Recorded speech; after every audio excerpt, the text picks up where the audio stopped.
Hey, what is up guys, I'm cakukweIT here, and welcome to your first look at Samsung's newest, biggest flagship phone, the Galaxy Note 9. Now, a lot of what we're looking at here has been leaked in some way or another, but that's just how it goes. But now we're just making everything official, plus there's a couple things we definitely didn't see coming, so this is everything you need to know about this phone, plus some extra thoughts I've had. So right off the bat, the new design, it isn't really that new. It's kind of just what we expected. It's the same glass and metal boxy design we're used to from the previous Notes from Samsung.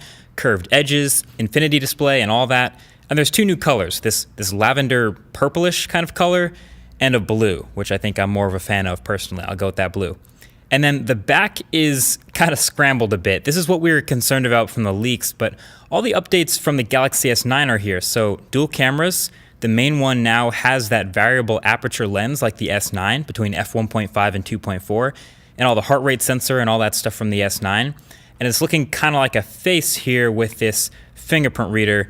The only real flaw basically I see with this design is still, because this phone is so big, the fingerprint reader isn't easily reachable on the back of the phone for everyone. I mean, I can reach it, but not everyone's going to. Plus it's a little bit smaller. But other than that, I guess if it ain't broke, don't fix it. And the Galaxy Note 9, again, looks like the previous Galaxy Note. On the inside, it is a big-time spec bump for 2018. Snapdragon 845, and then there's two configs. The baseline version has 128 gigs of storage with 6 gigs of RAM. And the other is a 512 gig with 8 gigs of RAM.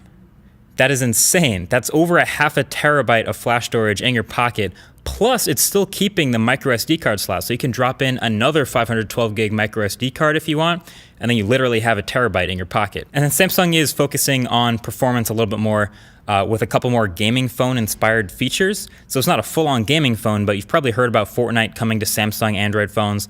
Along with the new specs, they've talked about also a water carbon fiber cooling system with a larger heat spreader. And this is all inside the phone, but basically from this, I expect this to be one of the best phones to game on. Even if it's not a gaming phone, you get that screen and you get that performance.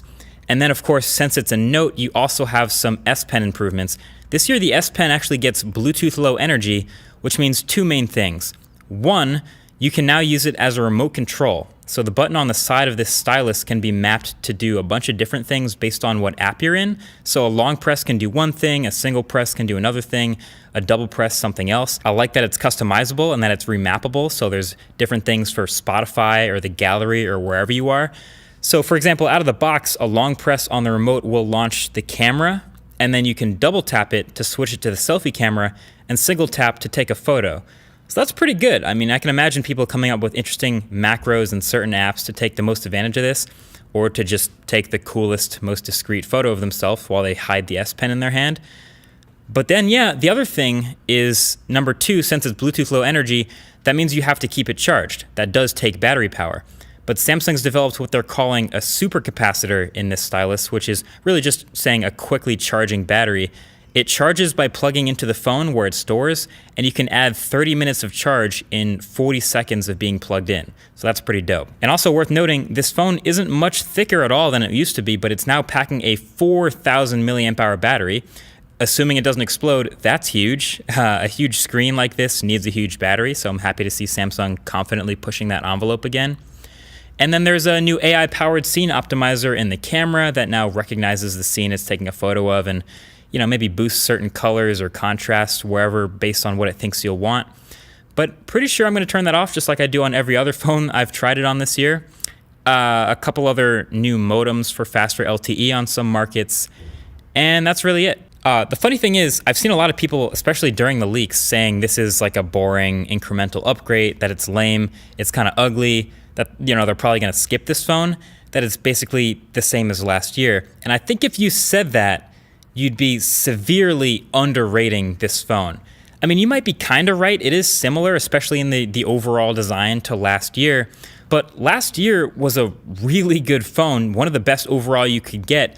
And then to get a real meaningful upgrade from that a year later is kind of amazing. I mean, okay, on paper, listen to this. Just listen to the spec sheet and tell me it doesn't sound like an incredible phone, like something you might have thought of like a dream phone a couple of years ago. Ready? 6.4-inch Quad HD Super AMOLED display, super bright, super vibrant, honestly probably the best screen in any phone. Snapdragon 845, half a terabyte of internal memory, 8 gigabytes of RAM, and a micro SD card slot in case you want more storage, IP68 water resistance, fast wireless charging, fast wired charging with USB Type-C, a headphone jack, 4,000 milliamp hour battery alongside a stylus in the phone, iris scanner, fingerprint scanner, heart rate sensor, dual cameras, both of them optically image stabilized and one of them with variable dual aperture, and the whole camera module doesn't protrude, and then the whole thing being wrapped between thin bezels, no notch, metal rails, clicky buttons, and a solid build. That is a damn good phone. From the first impression, I'm pumped to use it and give it my shot in the pocket when it comes out. Give it a verdict on things like battery life, camera quality, software feel, how these things go. But overall, let me know what you think. Is Note 9 your next phone like it might be mine?